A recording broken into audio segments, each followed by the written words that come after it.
right, guys. First off, let me say thanks to all of you for joining us tonight. As you may or may not know, I'm Srini. I'm the host and co-founder of Blogcast FM. And you probably may know that we actually are doing a webinar series in collaboration with Greg Hartle and his company, New Methods. Many of you actually heard our interview with Greg probably about, I think it was last week sometime where we published his interview. And Greg is a gold mine of information on how to run a business successfully and how to really thrive as an entrepreneur. And so tonight I am bringing him back for part 2 of 3 in this webinar series that is about going beyond blogging. Last time we talked all about online relationships, and I think the suggested topic from Greg of productivity is actually very fitting, because one of the #1 complaints or #1 issues that continually is cited by people that I've talked to, people in our audience and people outside of our audience, is time. And what that really comes down to is your ability to be productive. So what we're going to be talking about tonight really is productivity. So I'm going to actually turn it over to Greg now, and he's going, basically the way this is going to work is I'm going to ask a few questions, and Greg will address each topic. So how's it going, Greg? It's going great, Srini. Thank you once again for having us and having me here this evening. And of course, you know, we're excited about this partnership that we have between New Methods and Blogcast FM.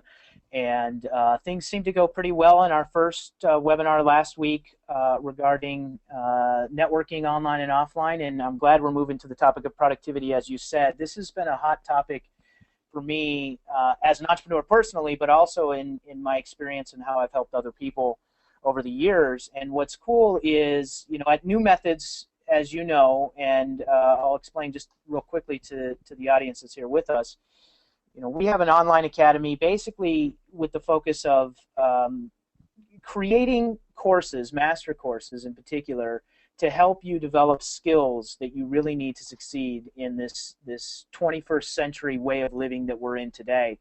You know, a lot of what we do online is consume information and gain knowledge, but what we rarely actually spend time doing is developing and mastering skills. So Brad Gauthier, my business partner on New Methods, and I came up with this concept a few months ago and decided that what we would focus on is developing courses that would actually help someone develop the skills they needed to succeed, not just to consume more and more information about a particular topic. Of course, tonight we're hoping to touch on the topic of productivity, and in particular being productive as a solopreneur. And later on we'll talk about, you know, one of our courses, Achieving a Productive Life, which has a lot to do with this webinar tonight. But I'm excited to be here. I'm glad to be here, and I'm ready to get this thing started. So if you're ready, Srini, I'll talk a little bit about, you know, all the topics we'll be covering tonight. You ready to roll? Yeah, let's rock and roll. All right. Okay, cool. Well, tonight there's a few things that I want to go over, and it's common mistakes that I see, common things that I notice, and in particular, in working with some of our students that have gone through our course, Achieving a Productive Life, the things that they've experienced and what they've done to develop the skills they need to succeed today. So a few of those things that we're going to talk about is how to avoid the self-employment trap, and I'll get into exactly what that is in just a moment here. But it's very common, especially as a solopreneur, to get so trapped into a way of running your business that it's hard to get out of, and it's hard to get a bigger picture of your business and what to do with your time so that you're ultimately productive. And we're going to talk a lot about that self-employment trap and what you can do to really avoid it, #1, or get out of it if you're in it right now.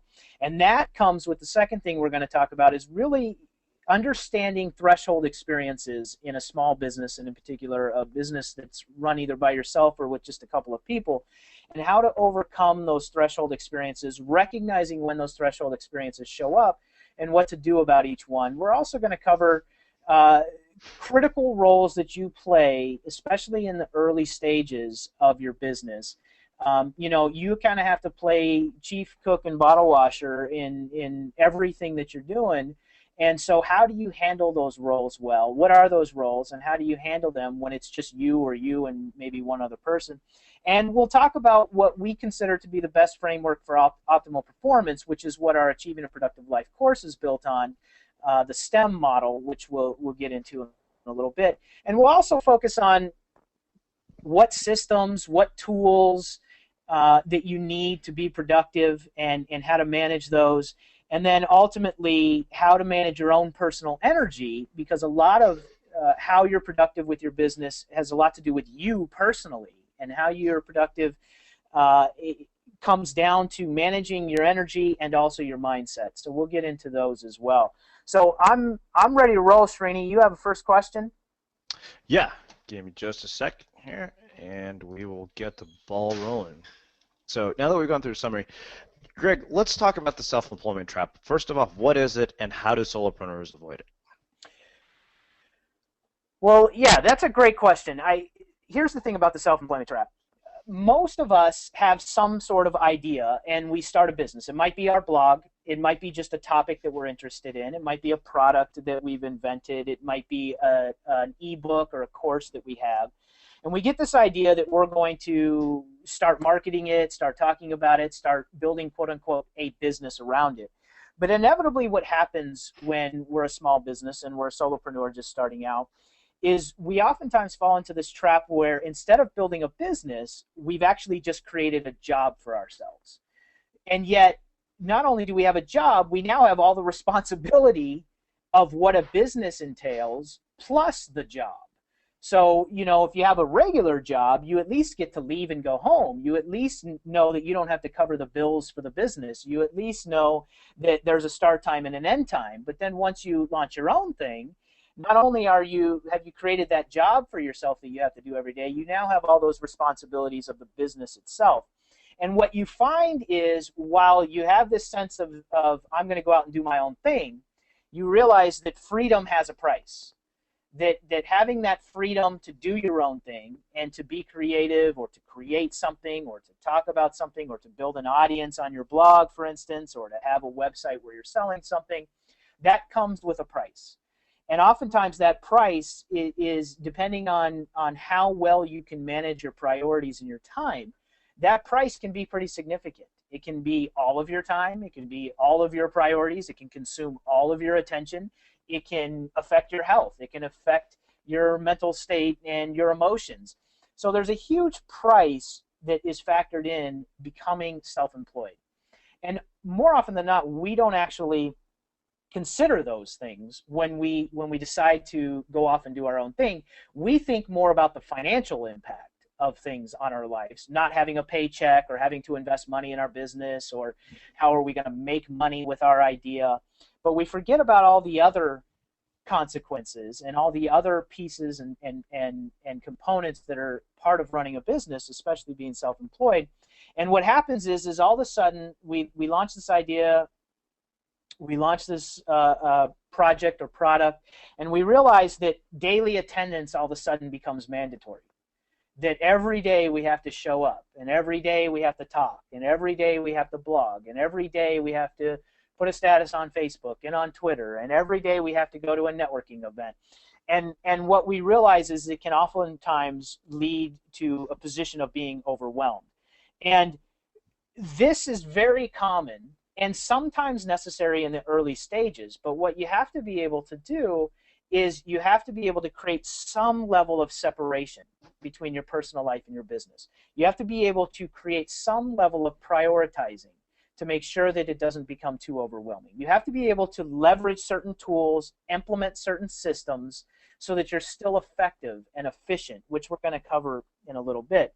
But the key here is that if you decide to go off and launch your own business, and if you decide to have a product to sell or a blog that you want to generate attention to, understand first and foremost that there is a price to that, and it's not just financial.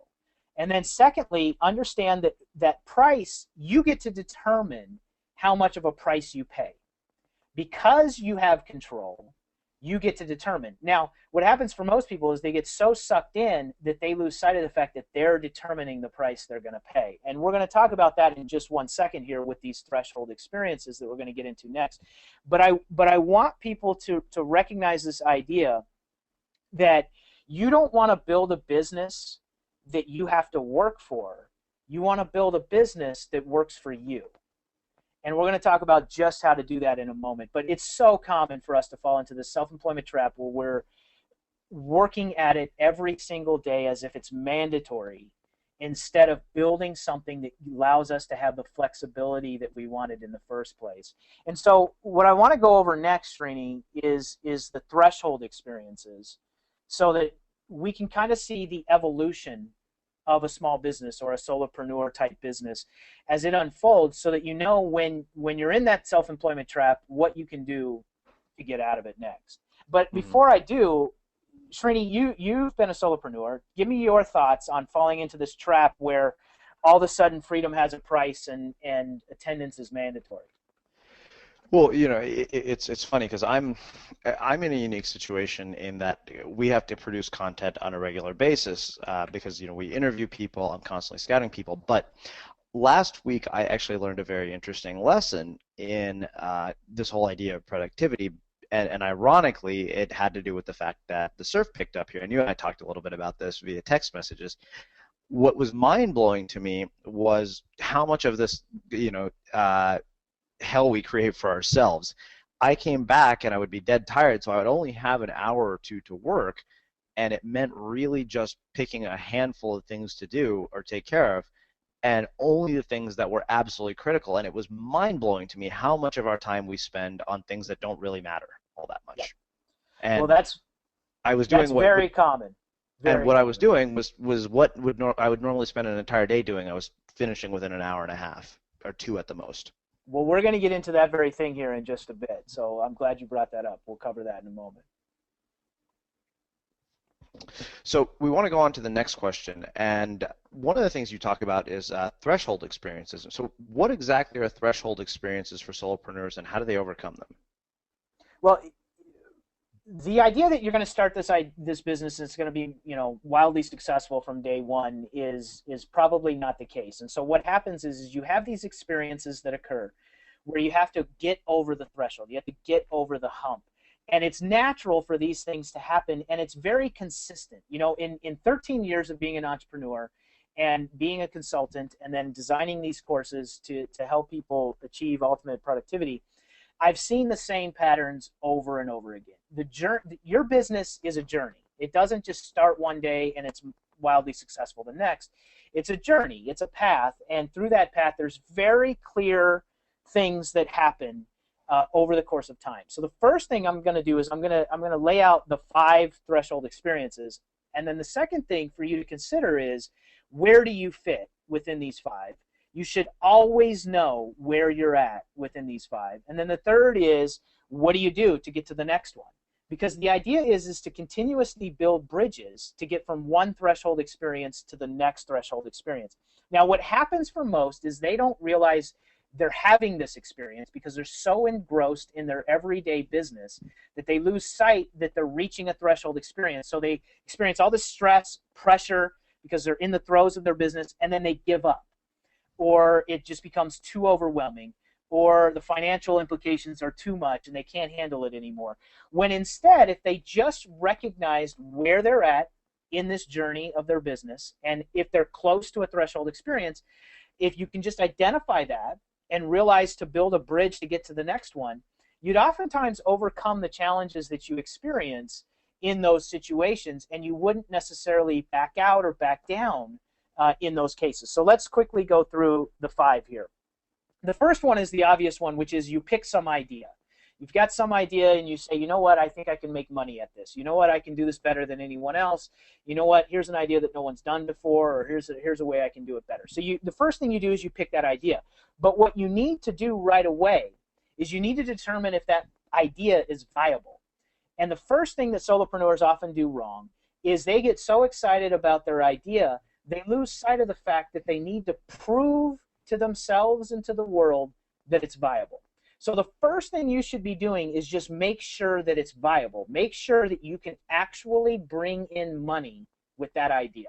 And in your case, Raina, it might be building a platform to provide education for online entrepreneurs.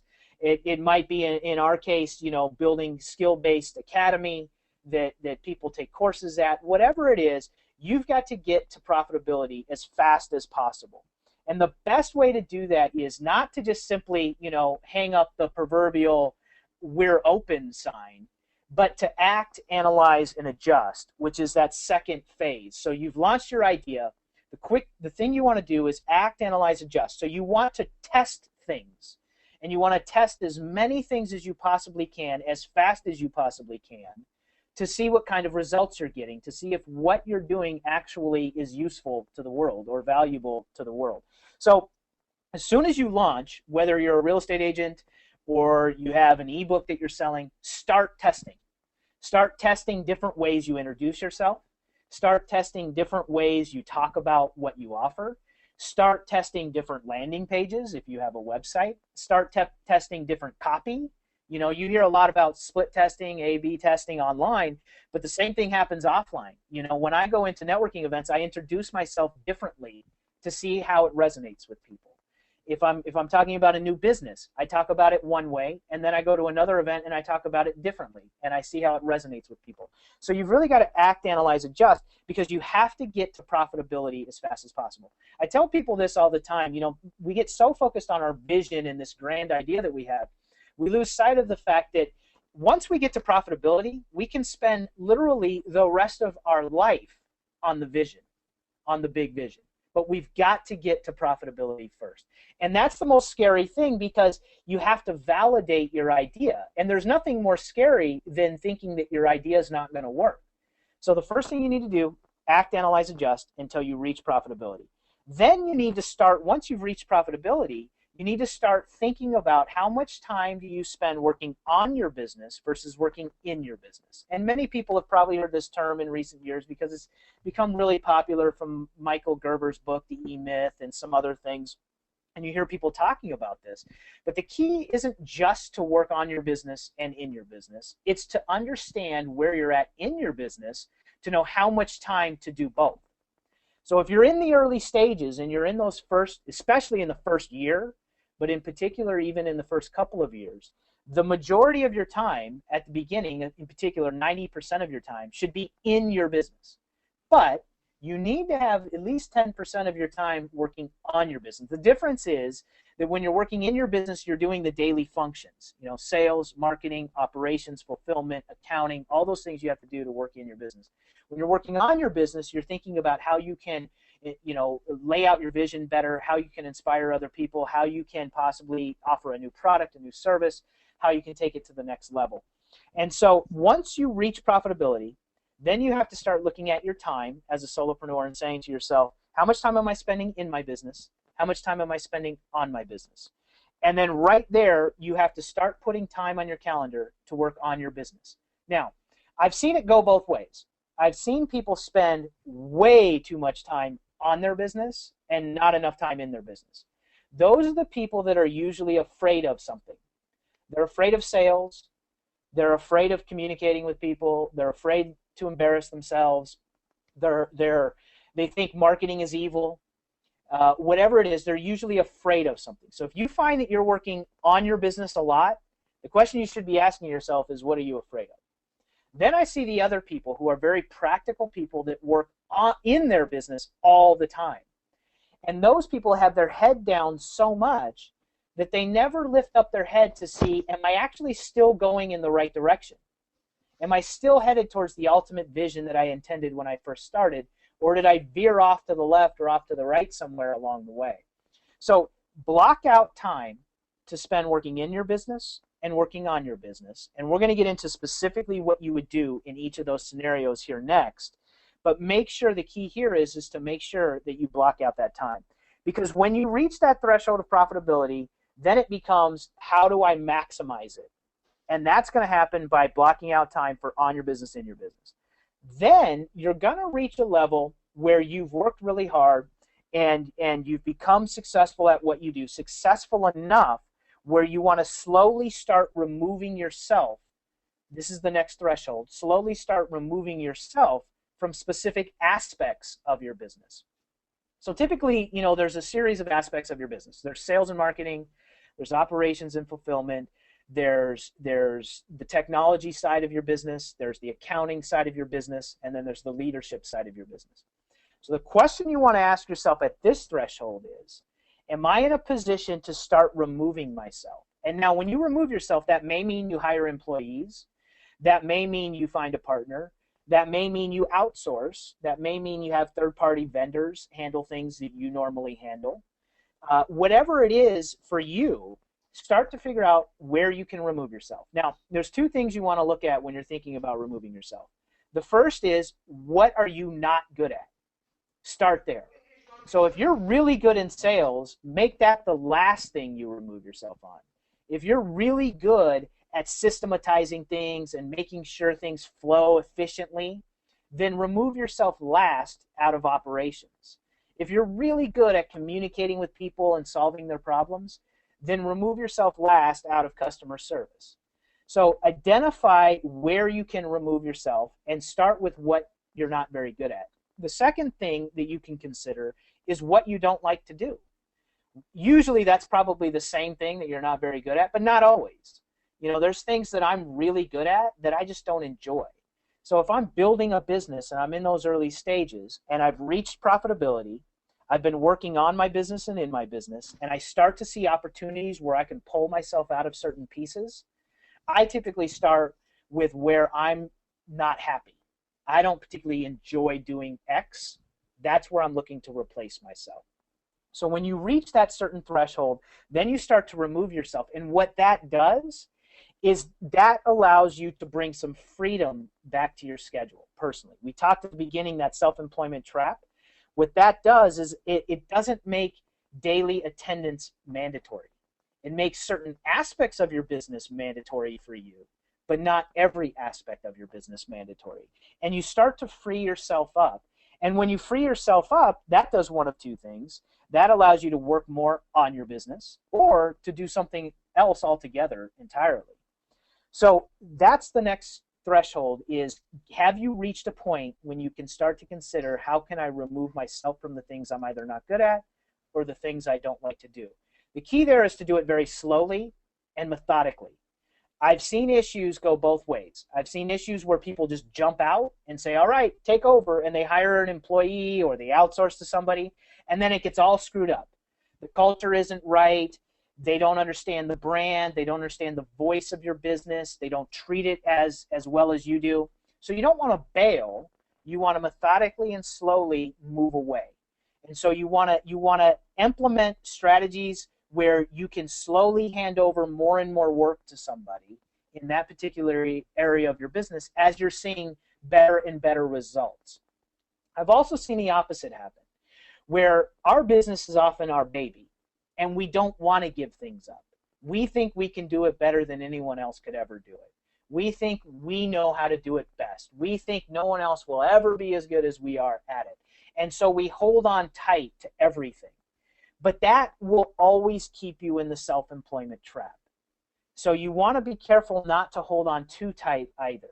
So the key is when you recognize you've reached profitability and you're working on your business and in your business, and you say, you know what, I think I'm at a comfortable level where I can give up a little bit out of certain areas. Start to give it up just a little bit, track those results, and give up more and more over the course of time, slowly and methodically.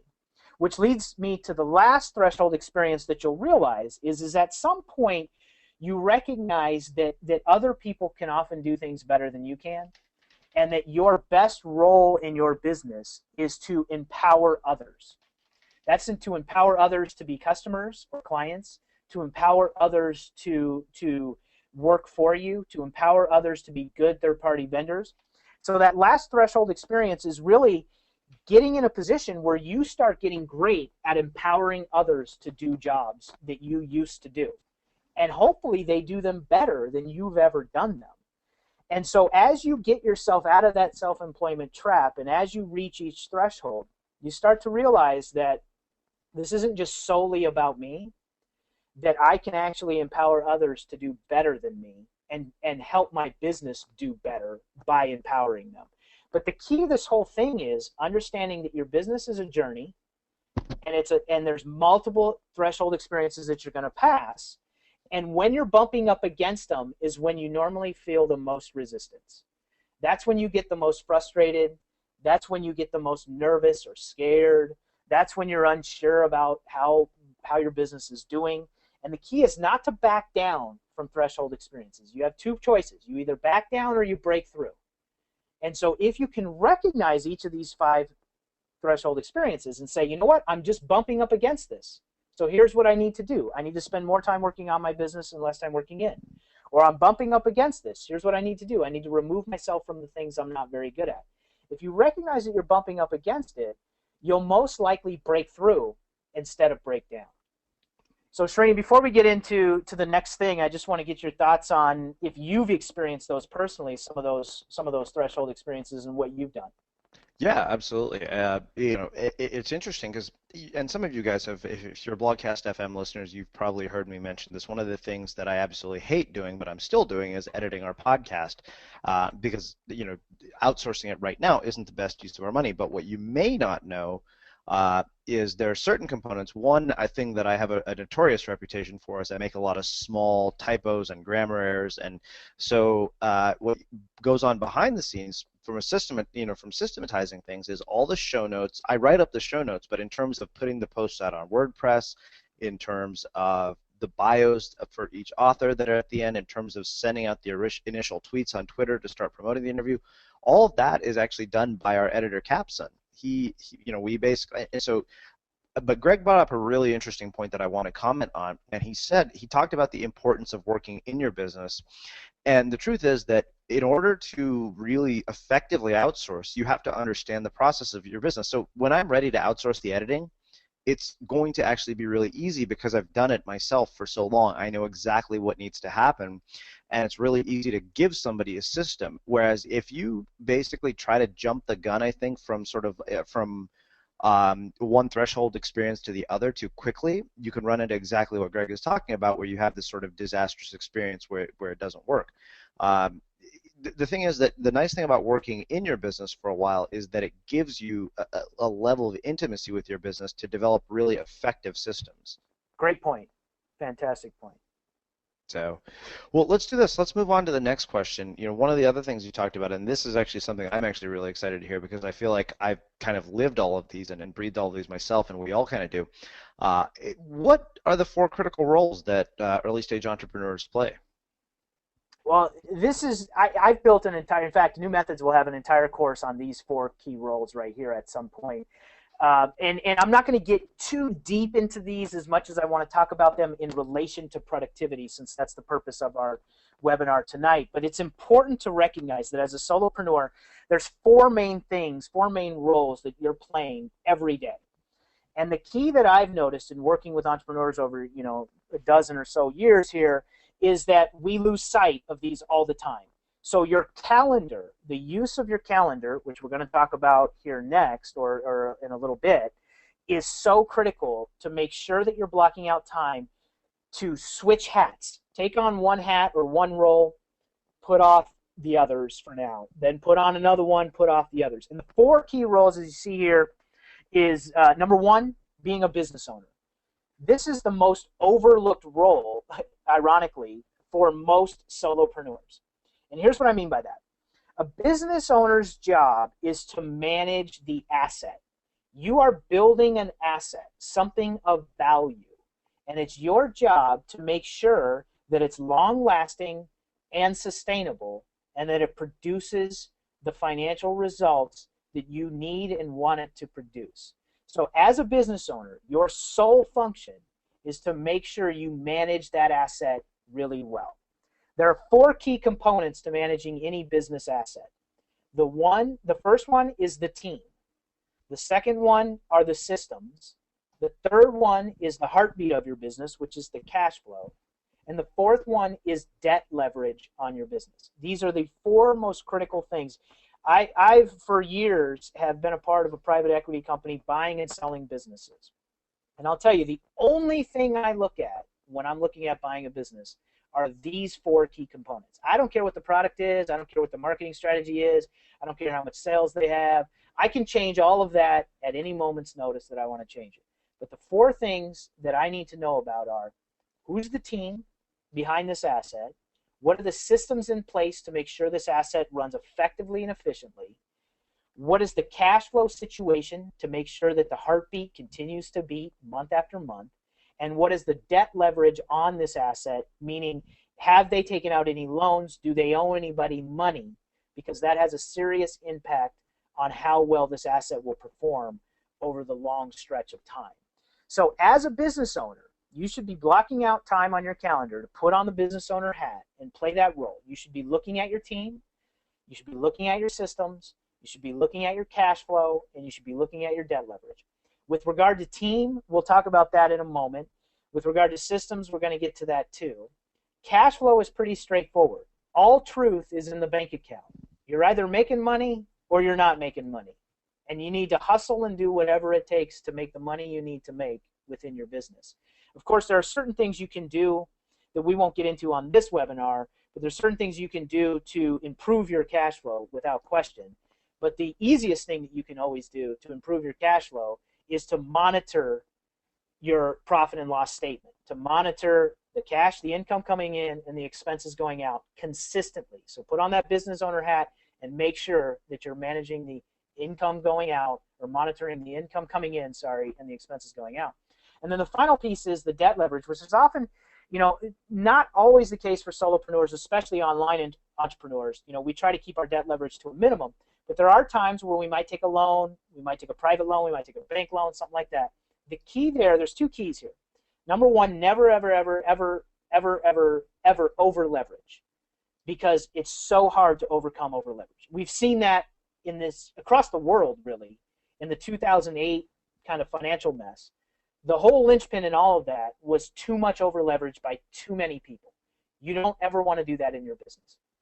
Look at companies like Apple. I mean, they have $10 billion in cash sitting around, and there's a reason for that. They know they should never, ever over leverage.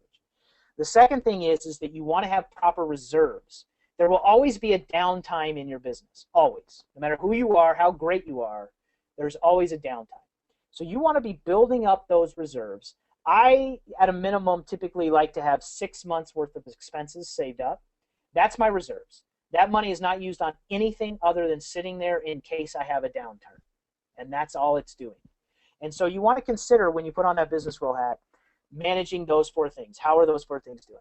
Second key role is to play the leadership role. And the leader's purpose is to deal with the purpose, vision, and values of the company. So when you take off your business owner hat and you put on your leadership hat, what's the purpose of your company? What is the vision? And what are the values? I don't care if you're a solopreneur or you have a team of 200. You should always know those 3 things. Your purpose is why you're in business, clearly defined. Why are you in business? Your vision is what you do. What is it that you're delivering on? And your values are how you behave. How do you do it? And those are very important. Your purpose is always important because it's what drives you. It's what keeps you going in the down days and the days where you're just frustrated, and the days when a client gets, all upset and you don't want to deal with them, and the days where you're not making enough money.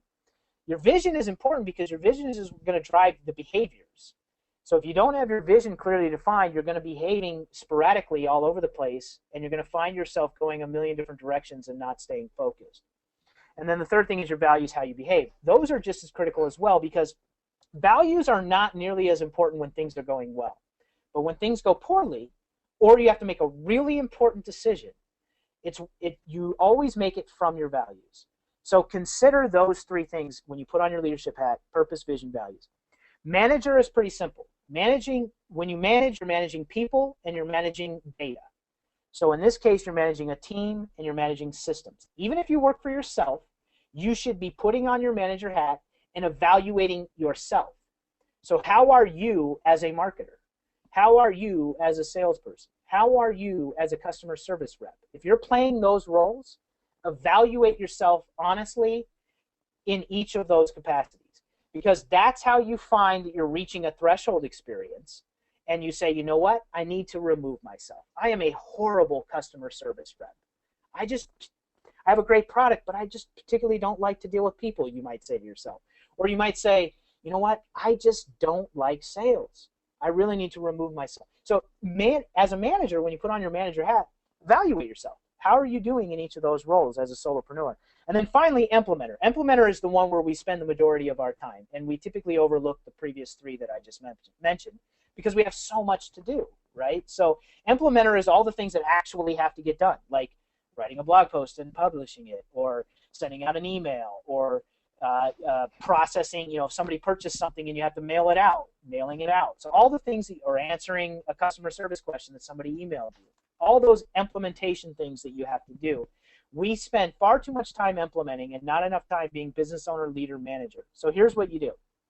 Use your calendar very wisely. Block out time to specifically play each of those roles. Depending on where you're at with your business, you'll determine how much time you spend in those. I've had businesses in the early stages where I've put on my business owner hat for literally 10 minutes each week, and that's it. I just quickly go through and say, team, well, I don't have a team, it's just me. Okay, done. Systems, well, I keep dropping the ball on that. I need to put a checklist in place on that. Okay, cool.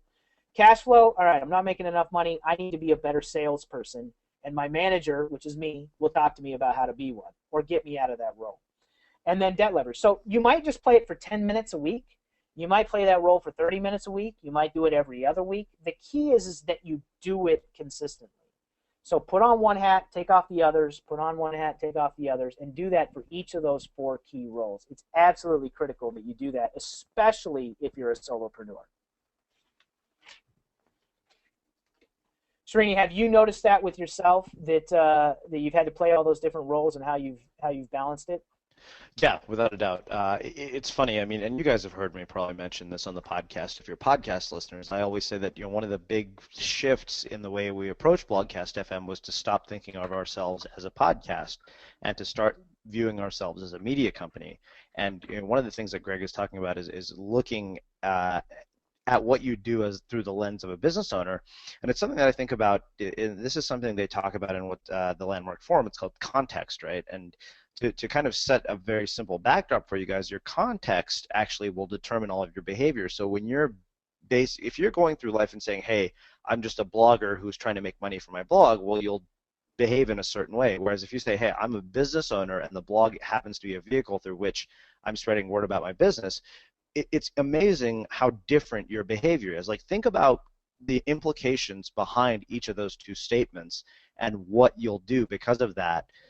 So something to think about, and each one of these roles actually plays a really, really critical role in terms of what your actions are. So if you guys want more information on that whole context idea, one thing I'd recommend is a book called The 3 Laws of Performance. So yeah, Greg, without a doubt, I mean, that's the idea of thinking of ourselves as a business. And don't get me wrong, I'm playing all of these roles on a daily basis. Sure. But at the same time, like, when I sit down to think about myself as a business owner, it's amazing what happens in terms of what I choose to spend my time on. Right. Without question. Well, let's so we've hit on that. Let's move on to the next topic, and we've been talking a lot about systems and sort of frameworks for performance. So let's talk about developing let's talk about the STEM model and why it's the most optimal framework for performance.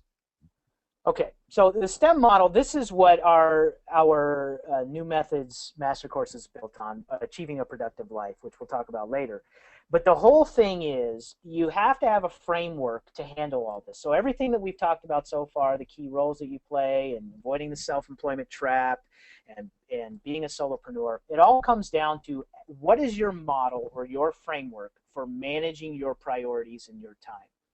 And what I've found over the years is that without an inclusive framework, one that includes all aspects, it all goes to mush. So we get all excited and we're going to implement these systems, or we get all excited and we're going to get an iPhone to be more productive, or we're going to start using Evernote. We get all excited and we're getting up the gusto to start our business, and we hit our first threshold experience, we break down and we quit.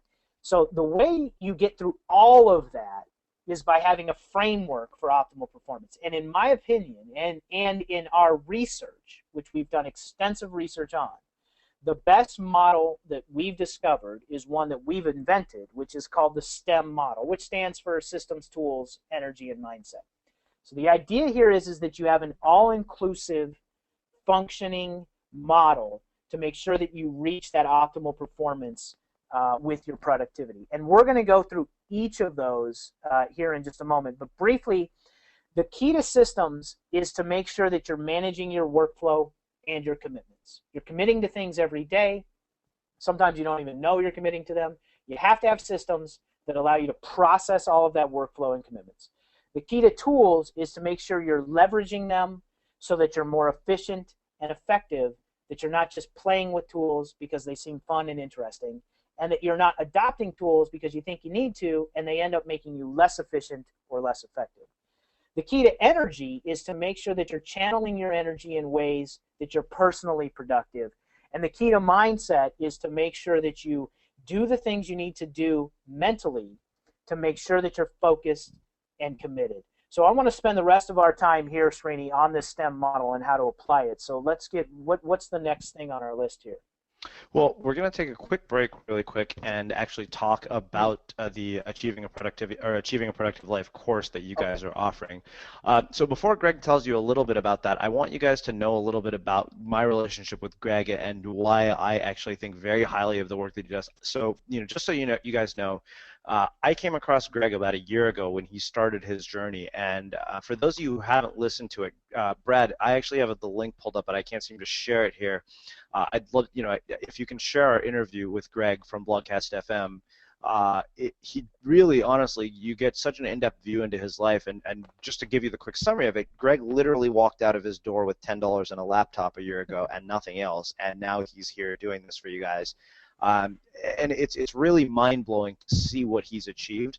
So the work that he's done really has been tremendously influential in my own journey, and he's somebody I turn to quite regularly for business advice. So I wanted to kind of put all that out there before I let him tell you about the course. In other words, what I'm trying to tell you is that Greg is somebody who I really, really think highly of and trust a lot when it comes to anything that he does. Well, I appreciate that, Srini, and you're right. The number one question that I get when I'm on the road, as I've been on the road now for over 560 straight days, and I started with literally a $10 bill on my laptop, which is totally separate from this webinar, so I don't want to derail us. But the idea or concept there, the number one thing I get is, how do you make money? And I can show you how to do that all day long. But the number two question that I get is, how do you stay productive being on the road every single day and in a new city and in a new environment every week? This is how I do it, the STEM model. There's no question. This is how I do it. Adopting the right systems, implementing the right systems, adopting the right tools, managing my energy, and making sure I'm sharp and focused is how I do it. And I practice this, the skill of this, on a consistent daily basis. And that's obviously, the purpose of our course here, Achieving a Productive Life. The whole focus is on taking you through a series of audio lessons that are short and quick, because I don't believe in just giving you a bunch of fluff information just so that you can consume more information. But short and quick lessons on a daily basis that basically take you through lessons that allow you to develop the skill of reaching your ultimate productivity. That's the whole key. So I'm not going to get into the details of the course here, but you can see the link here, newmethods.org/blogcast FM, where you can learn all about this framework that we're talking about here. You can learn all about the course. But the whole concept and idea is, how do you develop that skill? You develop that skill by dedicating your time to developing the skill of productivity. And once you do, it is amazing at how much you can achieve and how you really, truly reach your full potential. And especially if you're a solopreneur, you have to maximize yourself to the fullest to be a true solopreneur that reaches the levels of success that you want to reach. In my opinion, and in our research, because we've done extensive research on this, this is how you do it. You build this inclusive model. So let's break it down, Srini. How about? Yeah, absolutely. So one other thing that Greg mentioned in his last webinar, which I felt is very important, and something he's mentioned multiple times, even in my chats with him. One of the things I've always appreciated about Greg's work in terms of course creators is he told you guys that one of the things that you're going to get here is not just more information, but Greg's focus really with a lot of what he's done with New Methods has also been to change your behavior, because it's easy to consume information and not change your behavior. I only know this because we have listeners in our audience who listen to our show and don't even have blogs. So I wanted to make sure that we add that in there, Greg, because I know you've emphasized that multiple times. No, that's 100% correct. One of the things I know is that in the information age, in the age of sharing so much information through social networks, is in some respects we're actually doing ourselves a disservice, because we're not spending the time to develop skills. And so when Brad and I got together and we said, what business can we launch that really makes an impact on the world, and really makes an impact on education, we said we don't want to just share knowledge. We want to design courses, scientifically design them to help you change your behavior. And that's what we've done here. In fact, we believe so strongly in our ability to do that. We have a 365-day guarantee on that. So if you don't change your behavior in 365 days, you can ask for a refund. You have up to a full year to get your refund. I'm that confident that our courses will change people's behavior, and it's not just more information. So I'm glad you brought that up, Srini. Excellent. Well, let's get back to the content of the webinar. As Greg had talked about, we were talking about basically using the STEM method. So, Greg, let's talk about a productivity system. What are the most important aspects of any productivity system? Well, so the STEM model all starts with systems because systems is the easiest thing to implement. And here's what I mean by systems. You have to have a way to manage your workflow and your commitments. Every day you're committing to things as a business owner. Every day you have work that's going from one direction to another. There's three main things that I want to point out with regard to systems. There's a lot of systems you can implement. In fact, in our course, I think we have 5 different systems. Prioritization systems, making sure that you understand what the difference between what's urgent and important, batching systems, all kinds of systems that you'll learn the skills of in our course. But there's 3 key things overarching beyond that that are really important, which is, number 1, the system has to get things off your mind. Our mind plays nasty tricks on us, and when we have something in our mind, until we get it off of our mind, it takes up our energy, and it also distracts us. It keeps us unfocused, and it always comes up at the most inopportune times. You know the drill. You're out running, and what pops into your mind? Oh, forgot to pick up milk at the grocery store. You're writing a blog post, and I forgot to call that person back. That's how our mind works. It always comes up at the most inopportune time. So how do you avoid that from happening? Well, number 1, you have to get things off your mind. Do not rely on your mind to get things done in your business. Get them out of your mind. So you can use any series of tools, which we'll cover in just a moment, to do that. But whatever you do, get it off your mind the moment you can. Put it on a notepad, put it in your phone, something on your calendar, get it off your mind. The second thing is, which is the thing that's most often overlooked, is clarify exactly what you're committing to. You need to know exactly what you're committing to. Most people commit to things all day long, but they don't actually clarify what they're committing to. So make sure that if you have to do something for a customer, if you have to do something in your business, that you know exactly what it is. Clarify exactly what it is. What do you have to do? And then consider what is the very next step. So once it's clarified, for instance, I need to write a blog post. What's the very next step? Is the next step to write a rough draft? Is the next step to talk to somebody about a blog post idea? What is the very next step? And then the third thing with any system is to set a reminder so that your mind doesn't try to remember for you. So get it off your mind, clarify exactly what you're committing to, and set a reminder. There's many systems, as I mentioned, we have several in our course, Achieving a Productive Life, that you can adopt. But the key behind any system is those 3 things. Get it off your mind, clarify what you're committing to, and set a reminder. So Srini, let's move on to the next one. All right, well, Greg, let's talk about productivity tools. Which ones are the most important based on your experiences and the kind of things you've done? Well, it's funny because I get this question a lot. What tools do you use to be productive? But I want to take a step back from that because I think the tool you use is less important than how you use it. And so, I use things like Evernote, for instance. That's a great tool.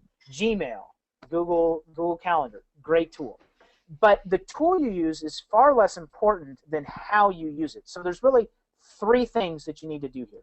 Number 1, you need to control your inboxes. Inboxes can be your actual physical mailbox. They can be your email box. They can be direct messages on Twitter, messages on Facebook. In today's world, we have so many inboxes. We have voicemail, text messages, all our social network platforms. We have too many inboxes. So the first thing I would encourage you to do is, from a tool standpoint, look at all the tools you're using to share information about your business or to network with people or build relationships, and start to eliminate inboxes. Direct people to the inboxes that matter most to you, and do your best to eliminate as many external inboxes as you can. Try to get everybody going to the central location. Stop having people leave you voicemails and then sending you a text 5 minutes later. Stop having people send you an email, then direct message you on Twitter saying, I sent you an email. So you've got to start to shape people's behaviors to say, this is my inbox, this is the one I answer and respond to, or this is the one or two that I answer and respond to. Please send all messages to those locations. So controlling your inboxes, how you use your inboxes, is absolutely critical. The second thing is your task list. All of us have things to do. Most of us probably have them scattered. We have Post-it notes on our computer. We have pieces of paper on our floor. We have notes in our phone. We have notes on our computer somewhere.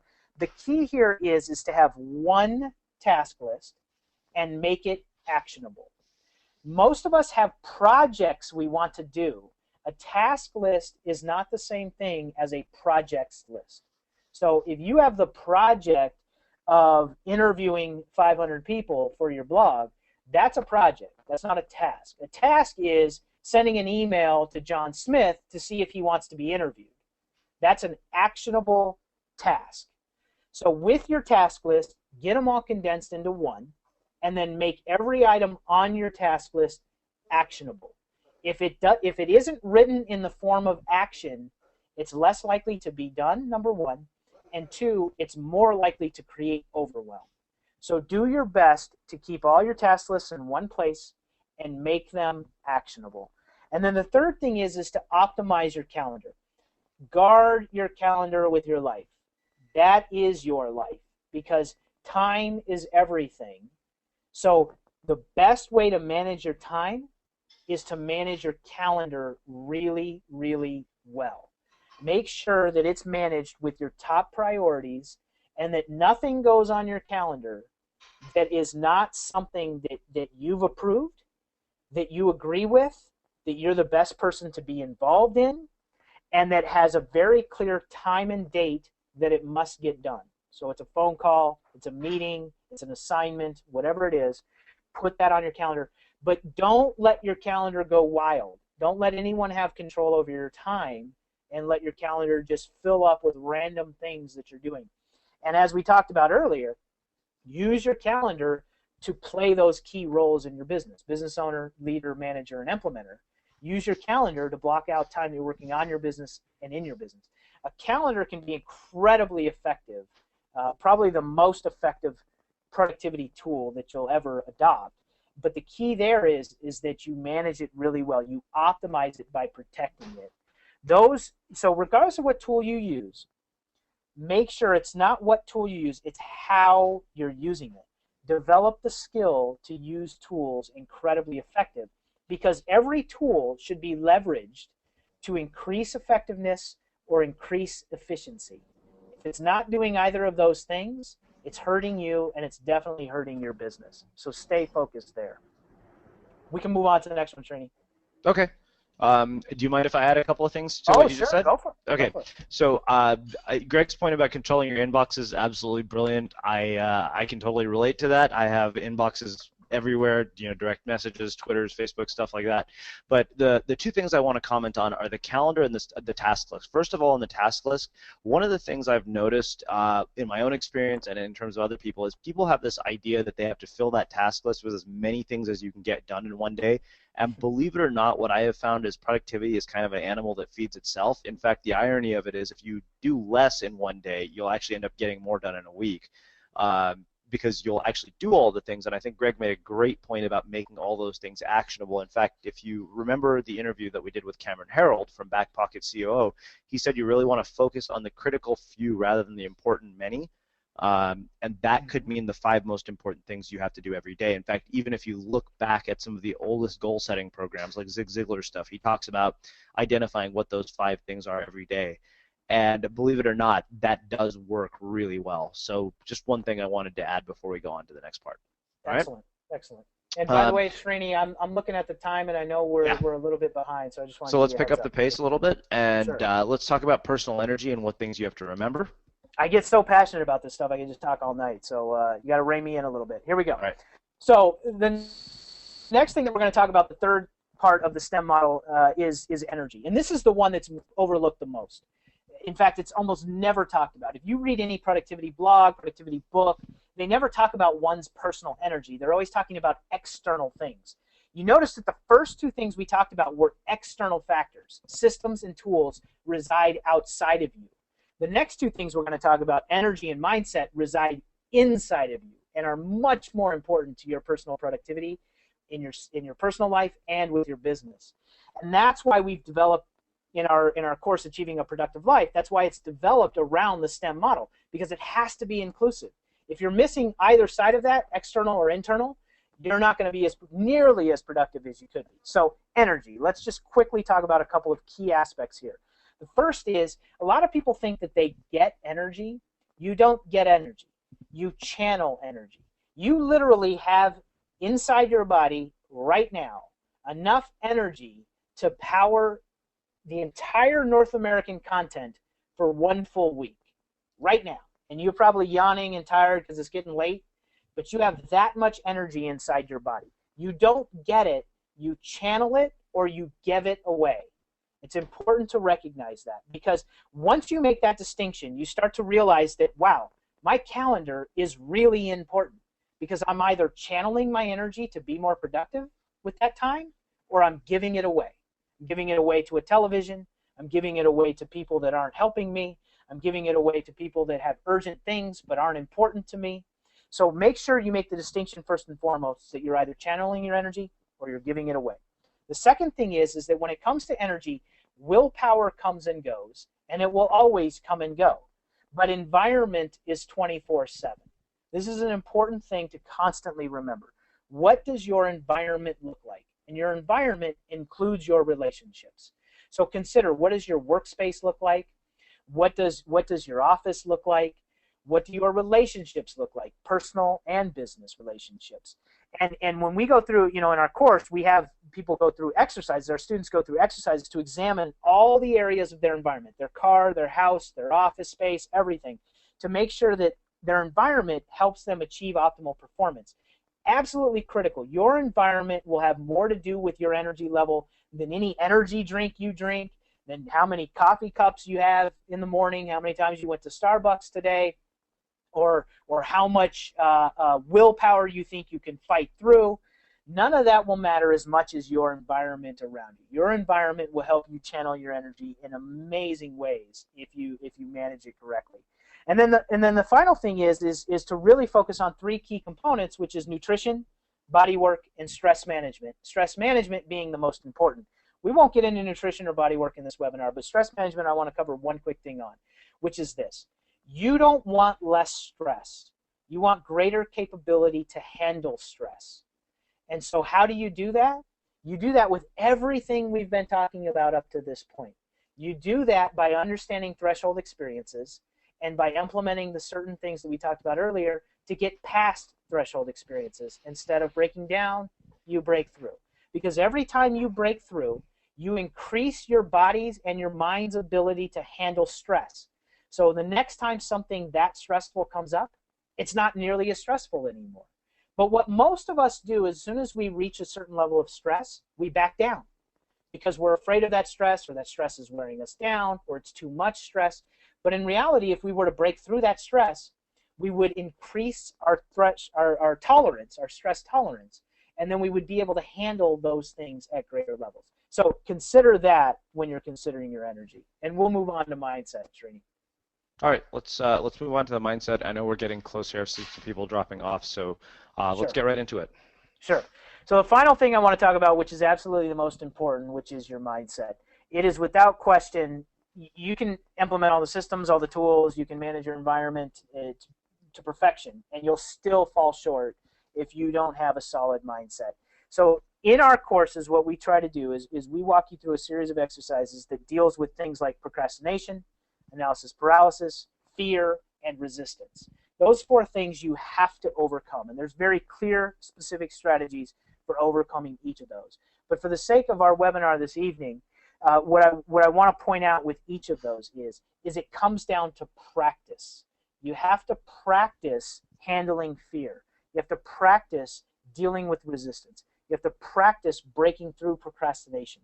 And that comes through every day doing something that you otherwise wouldn't have done in each of those capacities. So if it's fear, if you don't like speaking to groups, speak to a group.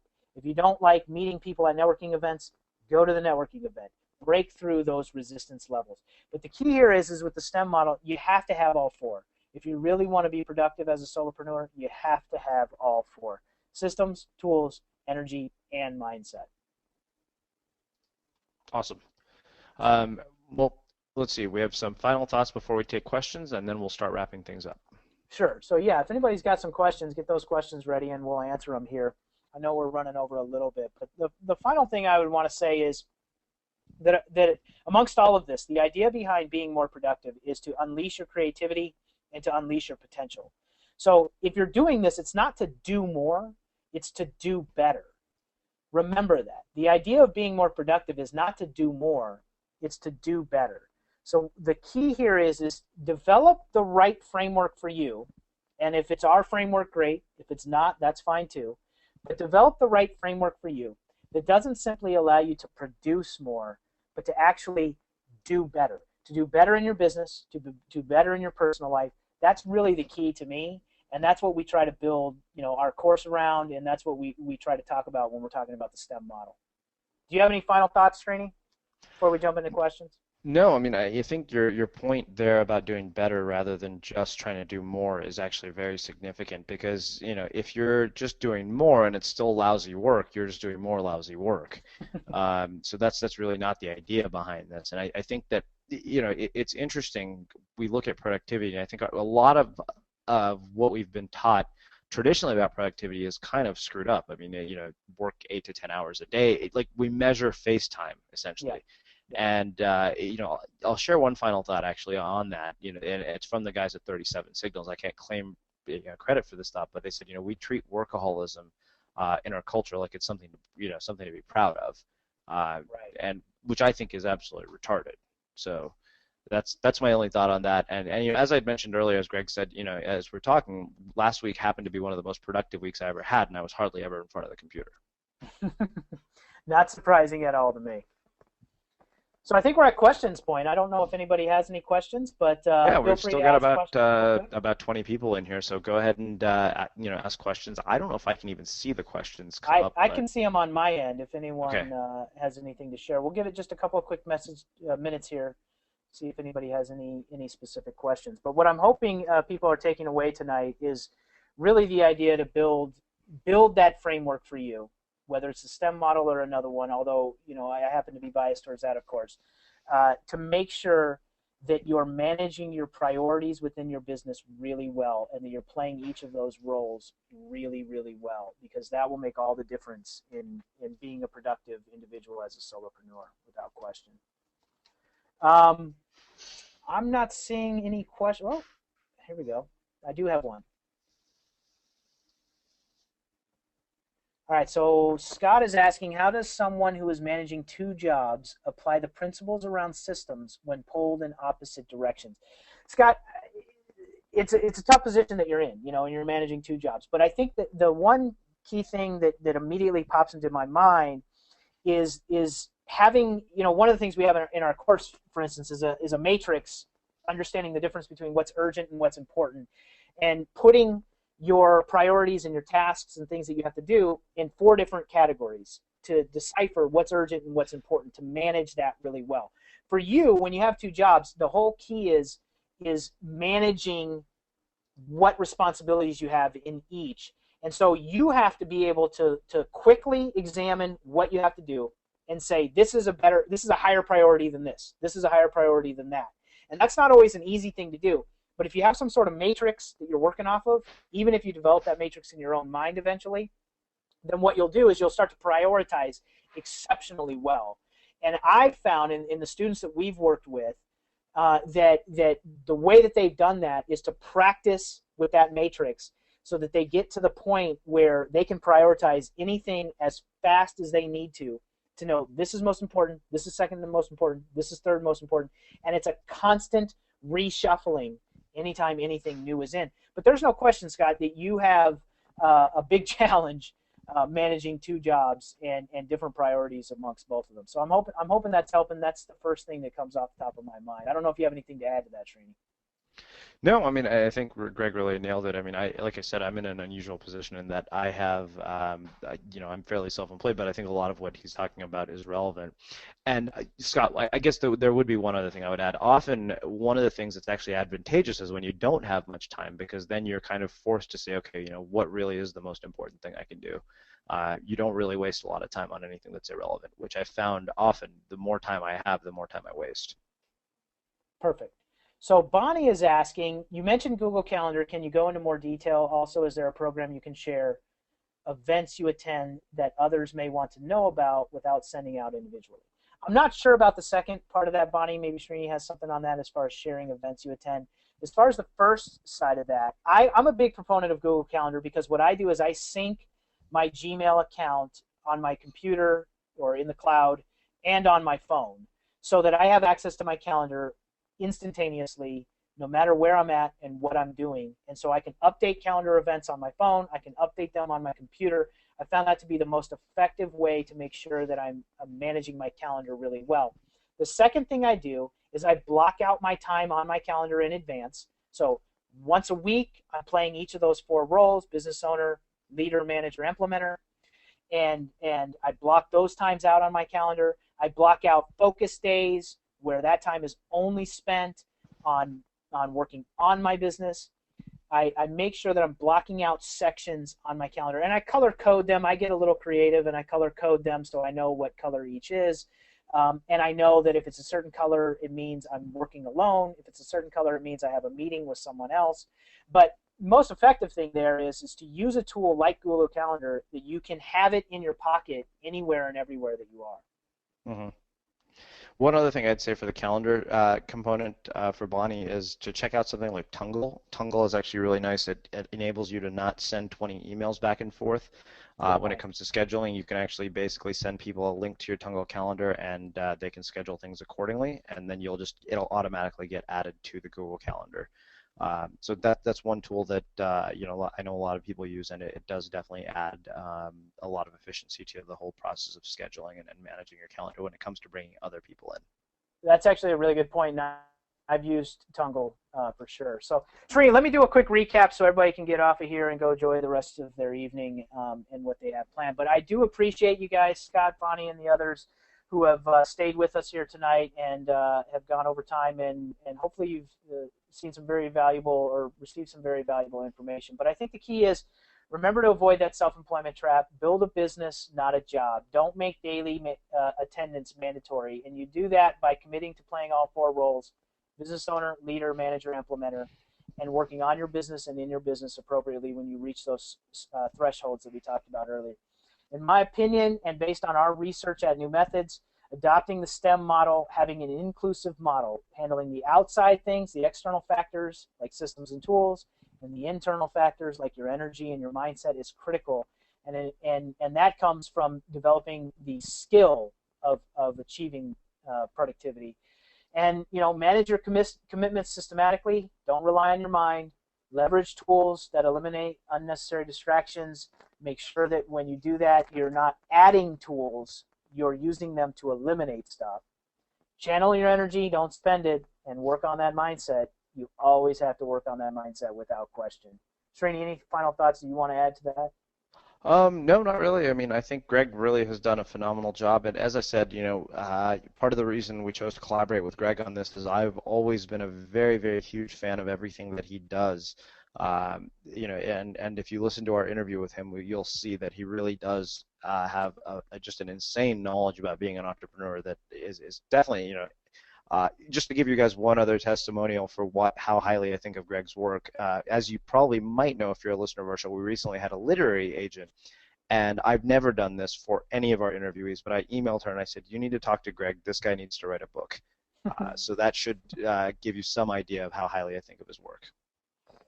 Well, thanks, Srini, and I really appreciate all that we've done here in our partnership with Broadcast FM and New Methods. And just as a final point of reference for the course, guys, you can check it out here, newmethods.org/broadcast FM. You can learn more about the Achieving a Productive Life course. But I can tell you there's three things that we really care about, which is making things affordable, making them timeless, and making them guaranteed. As Srini pointed out earlier, we have put heavy emphasis on the idea that you're not just consuming more information, but you're actually changing your behavior. And the way we feel like we can do that best is to make sure all of our master courses are available to you at a price that anyone, pretty much anyone, can afford. All of our courses are $35, slightly more than a book, but they're very in depth, and they're designed for you to actually change your behavior instead of just consuming more info. And the second thing is that once you purchase a course from us, you have lifetime access. So if we ever change anything, you get all updates, all new modules, everything for free once you purchase it one time. You never have to purchase a course a second time for us for any reason. And the third, as I mentioned earlier, it's guaranteed.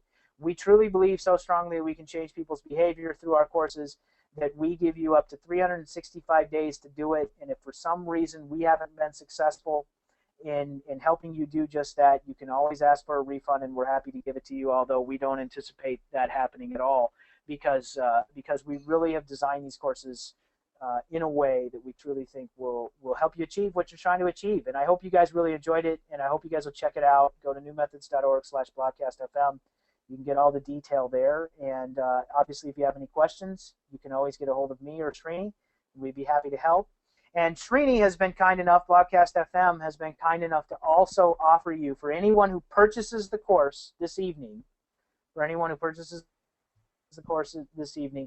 is offering up his relationship marketing audiobook absolutely free, which is cool that he's throwing that in as well. And Srini, if you want to just briefly touch on more about that, that's great. Yeah, absolutely. So, one of the things that I know is that we have an audience that primarily consumes content in audio. So I decided to create an audio version of this book.